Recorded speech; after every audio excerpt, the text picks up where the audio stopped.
ஓம் சாய்ராம். அதாவது உண்மையான ஆன்மீகம் என்னன்னு பார்த்தோன்னா, நமக்கு கடவுளால இல்ல சாயப்பாவால கிடைக்கப் பெற்ற அற்புதங்களையும், அதன் மூலமா அற்புதம் அப்படின்றத விட எப்படி சொல்லலாம் அப்படின்னா, விழிப்பு நிலை, கூர் உ உணர்வு திறன், இந்த மாதிரி இன்னும் விவேகம், இந்த மாதிரி வார்த்தைகள பயன்படுத்தும்போது நல்லா இருக்கும் சாய்ராம். அதாவது நம்ம என்ன நெனச்சுக்கிறோன்னா, அற்புதம்னா நம்ம பாபா கிட்ட வைக்கிற பிரார்த்தனைகள நிறைவேத்திட்டா அற்புதம்.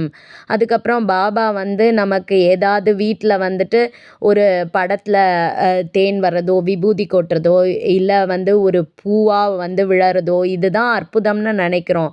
இதுவும் அற்புதம் தான். இதெல்லாம் ஆரம்ப காலகட்டத்தில ஒவ்வொரு சாய் டிவோட்டிக்கும் நடக்கும்.